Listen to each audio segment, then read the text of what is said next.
Welcome to the Nobody Asked podcast, where once a week, Sam dives deep into the emotional roller coaster that comes with being in your 20s. Get ready to discuss relatable struggles and hear her perspective on relevant topics that, seriously, nobody asked for. Hey bitches! Welcome back to the Nobody Asked podcast. I'm your host, Sam, and I have so much to tell you guys. First, it's like 8:26, the night before this episode is supposed to be live, and here I am recording her again because I had issues the first time, but that's okay. I'm actually still in pretty good spirits given the situation, which is rare for me. So we love that. I also feel like you might hear the rainstorm happening in the background. I'm not really sure, but I do have the window open, which is stupid, but it's so fucking hot. I need the airflow and the wind that's happening.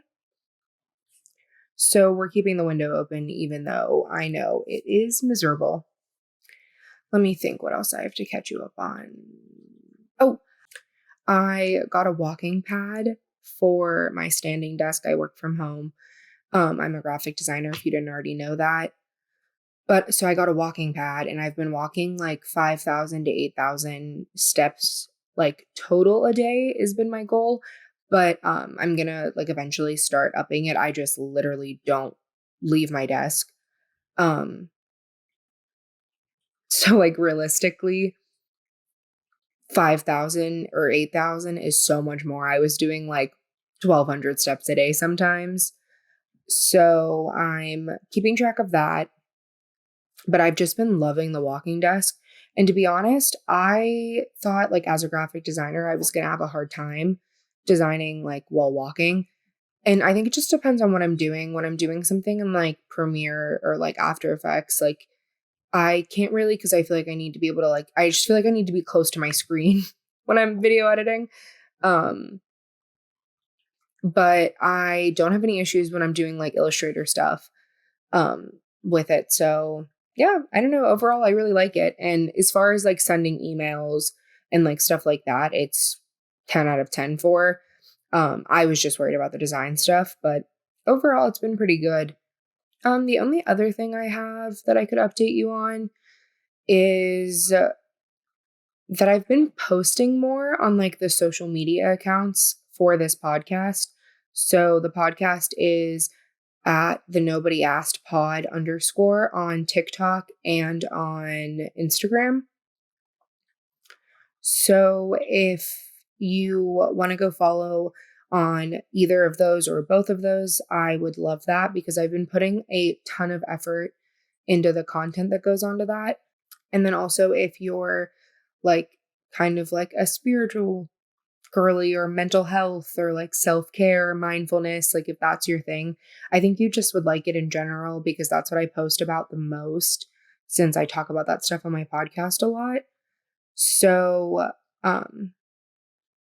yeah, I mean, I post daily journal prompts almost every day, and I just post a lot of content in general. And I started a group on Facebook, which is called the group Nobody Asked For. You'll be able to find the link to that on the podcast Instagram in the link tree if you, for some reason, can't find it on Facebook. But I created that group just to kind of be a safe space, mostly for girls. Just because I think guys wouldn't get much benefit out of it. And I also just feel like it wouldn't feel as safe of a space for the women if not. But I just wanted it to be somewhere that you can talk about hormone issues, birth control, mental health, things that you just want to know or see other women's experiences with, new medication, stuff like that. And I just feel I have so many strong bad bitch women in my life and friends, family members, so many people. And they've all helped me in different ways because we've been able to talk about shared experiences. And if you know me in real life, that's who I am as a person. I am kind of an oversharer. I love to talk about the things that people don't want to talk about, and like make it a comfortable conversation. So that's kind of like the idea for the group. I just want people to be able to post, like, even if you're local, you don't have to be from Pittsburgh, but if you are, it would be cool to be able to just post and be like, does anybody know a good bar in Southside that I should go to for my friend's birthday?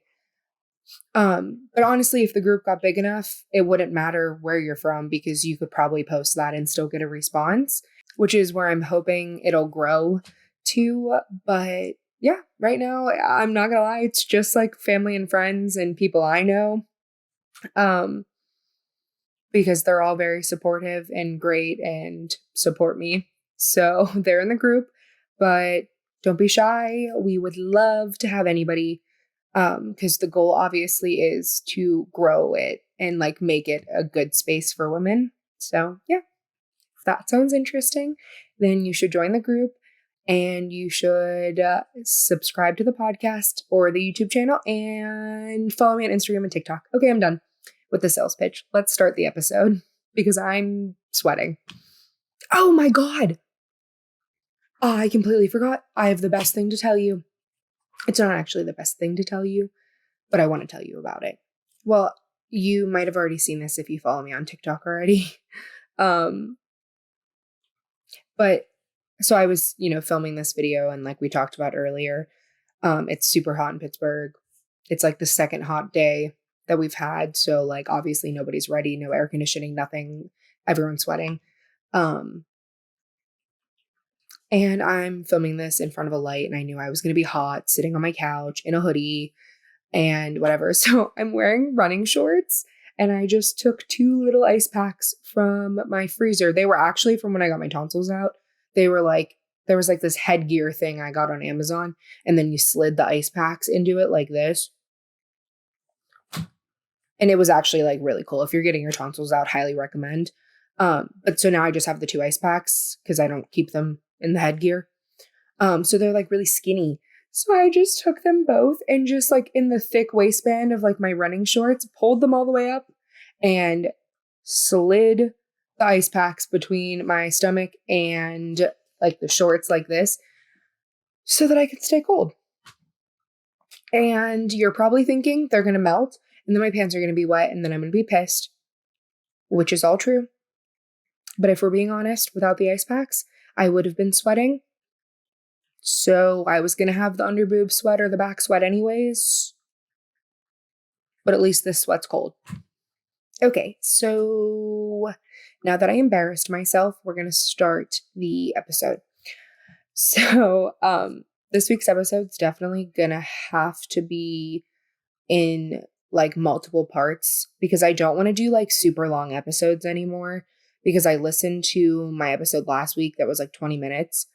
And I think it could have been maybe a little bit longer, but at the same time, I loved that it was short. So, like, as a listener, I liked listening back to it. And I felt like when it ended, I was like, oh, okay, yeah. I don't know. I just liked it. So, I'm sure this is going to have to be more than one part. So, today's episode is going to be about how social media affects our relationships. But I feel like social media is such a big topic. So I feel like this won't be the last social media episode, so that's why I don't want it to be too long. But today I just want to focus specifically on like relationships, and then we can kind of break it down and go deeper into each topic. I feel like it's obvious that like the increased communication is probably the best thing that comes out of social media. I think it gives you the ability to like stay connected in somebody's life. And I don't know. I mean, I think there's good and bad things to that because I feel like people might talk more if social media didn't exist because you'd have to actually talk to somebody to know what's going on in their life instead of kind of just like see it from a distance. But at the same time, I feel like a lot of people that I like care about and like am still like cheering for, but like we don't have a reason to regularly talk and like it would be weird to regularly talk. But like I still like to like know they're doing good and like see like that they got engaged and like, so you know what I mean? Like stuff like that. So I feel like in that aspect, some people might communicate more if it didn't exist. But then I also feel like when like our parents like graduated college, I feel like it was a lot harder to stay in contact with like their college friends if they went to college in a different state and then moved back home. Like it would have been very hard to like stay caught up. And like you still love them, you still care about them. They were still a huge part of your like college experience or your life, but that doesn't mean you need to be best friends forever. So I feel like Facebook, Instagram, like whatever is so good for that aspect, if that makes sense. But I think in terms of like relationships, something else that social media does with the communication aspect is it does make it easier to connect with other people. So I think in terms of like your significant other finding somebody else or like following all of these half naked girls, like stuff like that, I think it does have a negative effect in that aspect because I think realistically, everyone has either been the girl or known the girl that like is in a fight with her boyfriend because he keeps liking like bikini pics of girls they know. And I feel like that aspect of it does kind of make it a little bit toxic. And I mean, part of it is the relationship itself and has nothing to do with social media because like my boyfriend now would never do that out of respect for me. But like assholes I've dated in the past would. So I think that also says a lot about the person. But I also think that social media adds kind of like fuel to the flames, if that makes sense. I don't think that analogy was right. Or metaphor. I don't know. Anyways, I think it just makes cheating easier and like more likely, more common. Because realistically, even Snapchat, like the entire concept of Snapchat makes it so easy to talk to people and then have it go away and like nobody find out, especially at first. And even at the beginning when they used to have like the best friend list, that was shady. Like low key, that was really bold that they like let that happen. And I miss it. And I think that was a great thing. But also like so bold, such a terrible idea. And I just can't believe that that happened. And I feel like people forget about that, but like that lives rent free in my brain that you used to be able to just like go look at your crushes, 3 best friends on Snapchat and be like, oh, you know what I mean? I don't know. I just think that's nuts. Or like, oh, when they did the emojis next to it, like, I don't know. But like that would never have happened. You know what I mean? Like you wouldn't know your crush is flirting with you and 5 other girls. And yes, it sucks that you wouldn't know that. But like maybe it's just me. I don't really want to know that every time. Sometimes. Like if my boyfriend's cheating on me, somebody tell me. But like when I'm like 12 and it's not that serious, like just let me have a crush and think that I'm his whole world for 10 minutes and then get my heart broken like everybody else. Like I don't want to, I don't know. I don't want to have to see a Snapchat best friends or like, I don't know. I just think it would have been so cool in some aspects to grow up like our parents, like not attached to their phones. And like, yeah, they don't have all these pictures and videos, but I feel like they have such a better memory of things because they just like lived it instead of like watching it back later, if that makes sense. So I feel like I'm just kind of all over the place. I'm not even going to make this like bullet points, I don't think, like I normally do. I think we're just going to ramble till I'm done. But I just think it would be cool to be so detached from our phones. And like, I know there's going to be haters that are just like, okay, well, stop using your phone. Thanks. Thank you, Karen. We all get that. But like, here's the thing. I'm addicted to it. Like, I pick it up and look knowing nobody texted me. I have an Apple Watch on literally all day, every day. And like, I'll still flip my phone, like no matter what I'm doing, who I'm sitting with, out of habit, I just like flip my phone, look at the time, put it down, knowing damn well I didn't get a single notification because my Apple Watch would literally have vibrated. So, and my Apple Watch always gets the text before my phone. So realistically, you can say like, just don't be on your phone as much as you want, but like everybody does it. You know what I mean? Like my 82-year-old grandma comes over and is like, oh my God, did you see what they posted on Facebook? Look at my iPad. And I'm not like talking shit. I'm just saying like, that's how far it's come to all the different generations. Like even my grandma's on Facebook creeping on people. My mom's posting every time she makes like a cool pizza, she's posting a picture of her pizza on Facebook. You know what I mean? So to just be as simple as, oh, just spend more quality time with people and don't be on your phone as much. It's the addiction that it has. And like, I don't know, maybe the adrenaline rush, the dopamine hit that it gives our, not even specifically our generation, but like the world now. And I think it's great in so many ways. And like me, especially, obviously I have a podcast. I have an Etsy shop. I have never been shy about wanting to be a YouTuber. Like never once have I acted like social media isn't something I would love to do. But I still know how bad and dangerous it really is at the end of the day.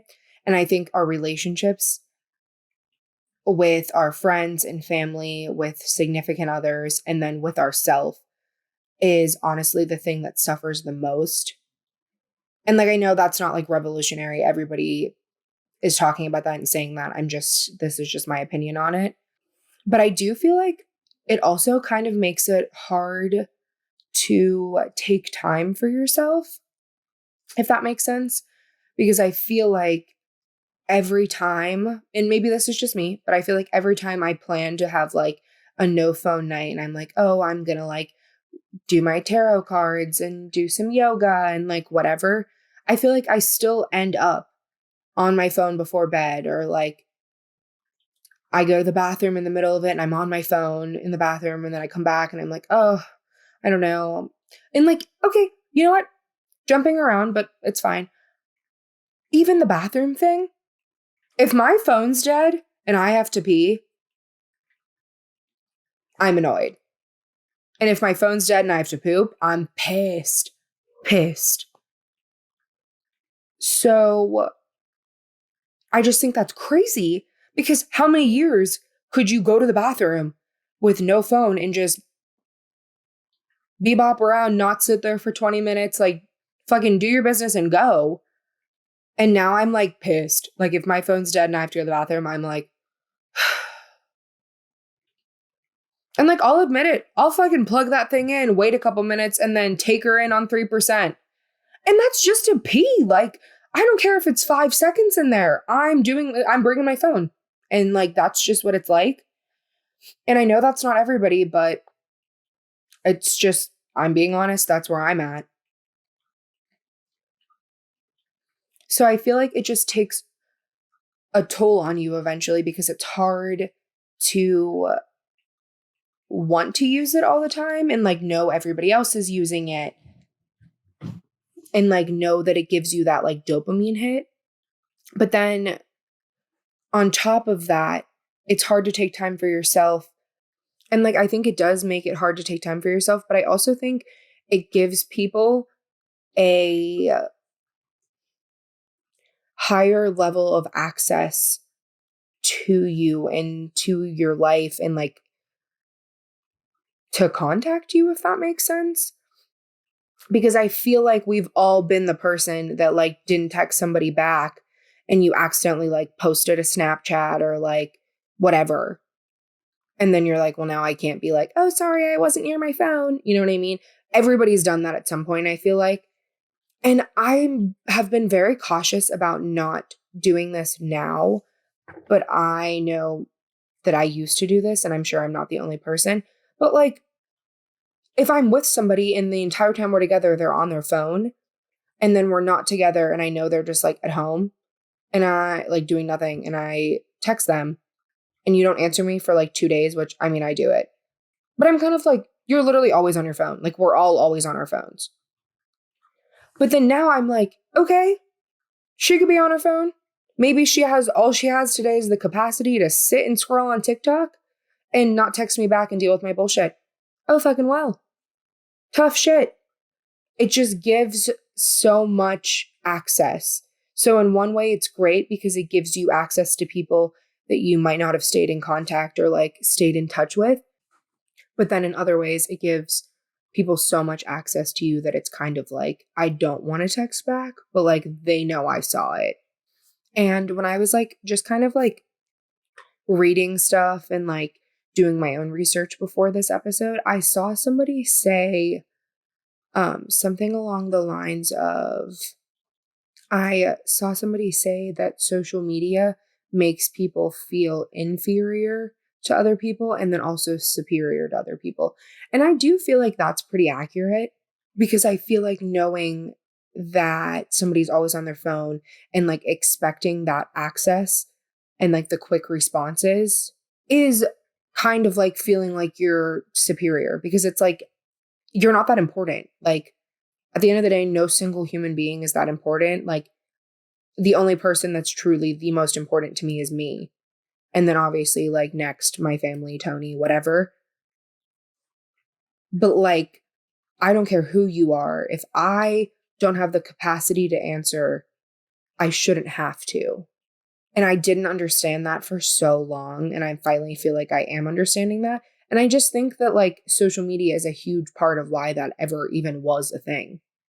And then like on top of that, I also feel like the part we talked about, like it being making you feel inferior to other people is also so accurate because every single person either is the person or knows somebody that has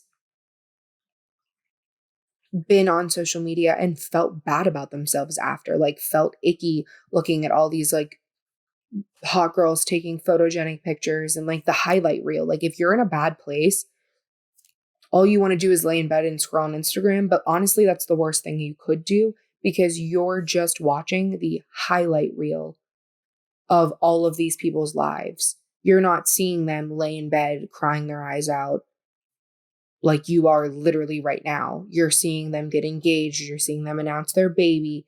You're seeing their trip to Aspen. You know what I mean? Like you're not seeing them as a real person. You're seeing the Hallmark movie version of their life. And I honestly think for your own mental health and your own relationship with yourself, your relationship with other people, and just like the culture and society in general, I think that is the most dangerous part of social media is the highlight reel. And I feel like there's so many other aspects of social media and like the internet and like technology that is dangerous. But in terms of like mental health, mental well-being, nothing positive to me can come from only ever seeing a Hallmark movie trailer of everyone's lives, strangers, people you went to high school with, people you like, friend of a friend, random people in another country. I just don't think that will ever have a good impact on relationships and specifically your relationship with yourself and mental health. But then I also feel like it is kind of negative in terms of actual relationships too, because some people will always naturally be more photogenic people and like they just are like they know their angles or they like practice and like whatever it is. There's always going to be people that are very into like photography. And like, I'm not even talking shit because I'm literally one of those people. Like, I have very like Pinterest photos of me and Tony. And like, I like that. But like, I'll say right now, I've absolutely, honestly, in every relationship but the one I'm in right now, have been the girl taking those cute Pinterest pictures when we kind of hate each other or like you cheated on me or whatever it is. And I'm still like out here posting these pictures like, we're so happy knowing we literally hate each other. And like everybody knows a couple that like breaks up and you're like, oh my God, they looked so cute together. Like they seemed happy, but like you don't even know them. Like they seemed happy on social media. That's not seeming happy. That's being good at photos. So I feel like it's damaging in that way because I feel like it makes it look like everyone's relationship is perfect when realistically, like the couple posting the cutest pictures with the longest freaking captions could literally hate each other. He could be cheating on her. He could be, honestly, like, it could be an abusive relationship. There's so many things. But I feel like there's so many people that still are in those situations that are like you wouldn't want to be posting about, but are still feeling the pressure to do what everybody else is doing and post the highlight reel. They just have to fake the highlight reel because they don't have one happen. Like, they don't have anything good happening in their relationship, so they're faking it. And that sucks. And like, I'm not even shading anybody. I've absolutely been in that relationship. So I just think it's interesting that like, it's almost more important to make sure the relationship seems cute and healthy and good to the outside perspective than it is to get yourself out of a situation you don't deserve to be in. You know what I mean? Like, you spend more energy trying to be perceived a certain way instead of actually making that your reality with somebody that deserves you. I also feel like people are going to be able to relate to this, like, from like a younger age too. So I'll be 25 in July. But I feel like now, like, it could be National Boyfriend's Day. And if I like happen to be like, oh, we have a cute picture I haven't posted, I'm going to post it. Great. If I feel inclined to do it, or Tony sees some trend and does it and tags me in it, like, great, cute. But it doesn't change anything. But I feel like 5 years ago, or even less maybe, I feel like everyone can say they've been in a relationship before where they weren't in as good of a place in their relationship, or like they weren't as mature, whatever it is. And them not posting you on National Girlfriend's Day is like the biggest slap in the face ever. You know what I mean? Like, if that's never happened to you and you've never had that experience, good for you. But I know I'm not alone. Whether you'll admit it or not publicly, I know I'm not alone. In the aspect that I feel like everybody's been that girl or guy being like, you're not going to post a picture of me when literally every other person on the planet is posting a picture of their girlfriend today. Weird. Or, oh my God, how many people have been in the relationship where you're like, you have to post a picture of me for National Girlfriend's Day or people are going to think we broke up, or like, what are people going to think?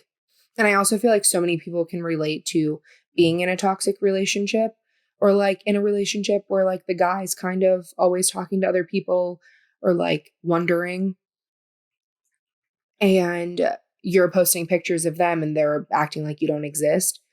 And like, you don't want to be the girl that's like, you have to post about me, but it's also like, you're not posting about me for a reason.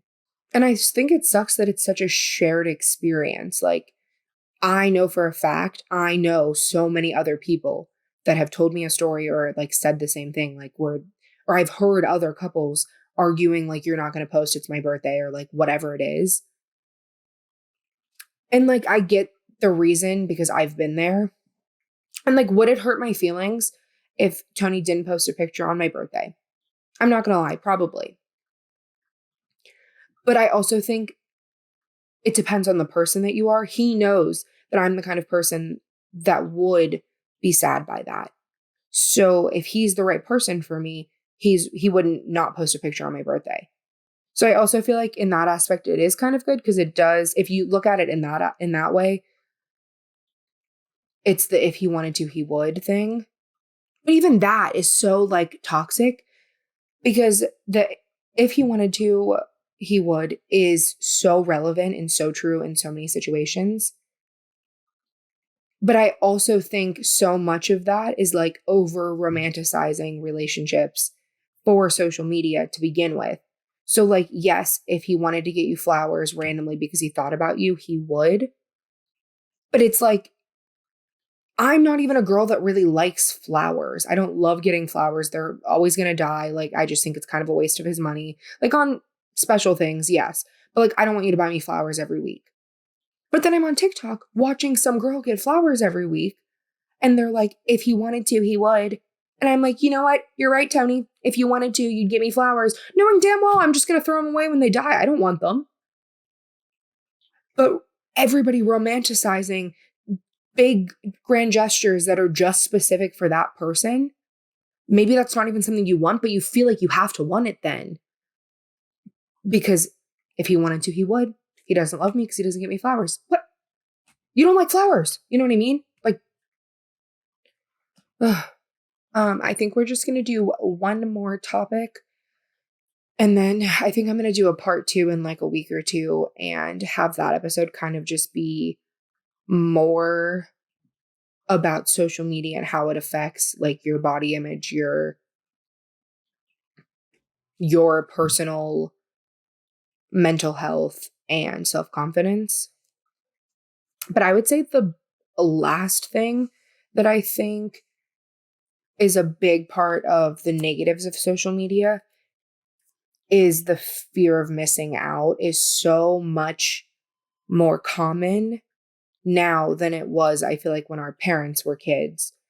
Because like if my dad was at a party and my mom wasn't there, like, yes, I'm sure she was sad and like wished she was there.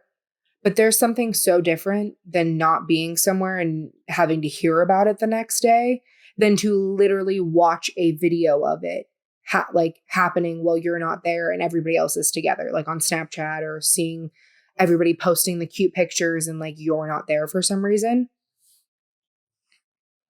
And I think it makes it harder to stay home because I didn't really feel like going out on St. Patrick's Day. And like I did have a really good time. But like I got put on a new medication that week. I was sick. I like was just not having a good week. And I kind of didn't want to go. But then I'm sitting here thinking in my head, like seeing everybody post their cute St. Patrick's Day pictures, everyone's Snapchats, or I'm going to literally be crying, like, and feeling so bad. And then it's like, why? Like if I don't want to go, don't go. So I think it just makes it a little bit harder to be responsible, make those like decisions to stay home for your mental health, whatever, because you are watching the literal highlight reel of the night. You're not seeing somebody get kicked out of the bar. You're not seeing drunk people throw up on each other. Like you're not waiting in an hour-long bathroom line to pee in literal puke. You're just watching 3 hot girls that you're like, I wish I looked like you, take shots and then go puke in the bathroom covered in somebody else's puke. You know what I mean? Like, and it's not always like that. Like, yeah, sometimes it is fun to go out. Like, I'm just not that big of a going out person, but it is fun to go out. And like, it is fun to go out. But I also think if you wanted to stay in, you wanted to stay in for a reason. But then now you're going to be sitting on your couch feeling bad watching everybody else have fun when you wanted to stay home for a reason. And I feel like in terms of like not getting invited to stuff, it kind of makes it hard in that aspect, because if a group of people you're normally with are all together and you're not, like, you didn't get a call, you wouldn't know that. But then you go see it on Snapchat, everybody together, and you're like, okay. Or like friendship breakups or literal relationship breakups even. Like, that's so hard. I think everybody has been fresh out of a breakup, scrolling through Snapchat or Instagram or whatever, and all of a sudden you see like a video of the person you just broke up with doing something, and you're like, I just wish I didn't know what he was doing. You know what I mean? When you're going through a breakup, you do want to know what the other person's like up to. Like, you know what I mean? Everybody has been like sad, heartbroken, and like, oh, I wonder what they're doing. I wonder if he's out or if he's home or whatever. But like, I just want to quietly think that he's home crying about me while I'm home crying about him. I don't want to know. I don't want to see him at the club making out with some blonde girl. Like, you know what I mean? Like, that's just stuff we never would have had to deal with. Like, and yeah, you might run into them in public. But like, if I stay home to take care of me and, you know, worry about the breakup, be sad, whatever, I want to think whatever I need to think about what you're doing to feel better and get through it. I don't want to see you making out with a blonde girl at the bar. I'm not interested. But you would never have known that without social media. And like, yeah, your friend might have told you like the next day, if you saw her like in a couple days because they didn't text, oh, you know, that asshole was making out with Beth at the bar. But like, I'm not literally sitting in that moment crying, wondering what you're doing, and then also seeing it. It's days later in a completely different environment, and now I'm talking about it with my friend, like, fuck him. So I think that's what I mean by, like, it just gives you so much access, whether you like it or not. And, like, not that it's better to be naive about situations, but I think some people, like, I don't personally feel this way, but I do think some people kind of prefer it that way. Like, if you don't actually have feelings for somebody, I don't want to know you think she's hot. You know what I mean? Like, some people are like that. But, like, me, I don't care, like, that Tony thinks other people are hot. Like, when we watch Love Island, I'm like, she's the prettiest girl. And he's like, yeah, no, I think so too. Or, like, I'll see a brunette, like, girl and know it's, and be like, that's your type. Like, and he's like, yeah, she's like, and it's fine because I don't care. I'm secure in our relationship. But there are so many people, rightfully so, that don't want to know any of that stuff. And that's also fine. But it's like, they don't have a choice in this world. If you want to enjoy the good aspects of social media, you have to be willing to be on Instagram and see the random asshole you just started dating liking 10 girls' bikini pictures. Like, I would want to know, but I know that's not everybody's opinion. Sorry, I'm getting a little heated. But we'll talk more about this in the second episode because I definitely want to go into like relationships and like what it makes people feel about themselves and like comparing yourself, body image stuff. Like, I want to do all of that next week in the next episode. So make sure you subscribe if you are watching this on the YouTube channel. And if you are listening to this on any podcast platform, make sure you rate and review the podcast. Give it a like or a follow, whatever your platform does. And then definitely don't forget to follow the Nobody Asked podcast on Instagram and TikTok at the Nobody Asked pod _ to stay up to date with when episodes are going up, what we're talking about every day. And then don't forget about that Facebook group if you are interested. But other than that, I think I'm going to end the episode so I can film some TikToks before I power edit this overnight and post it tomorrow. So yeah, I hope you guys enjoyed the episode. I would love to hear your opinions and things you think I should talk about in the next couple parts of this like little social media series that we have going on. Yeah, it's good to be back, good to be posting regularly, and I'm just very happy that you're all here. Okay, well, I hope you have a good rest of your week and an even better weekend. And I will see you bitches next Thursday. Bye.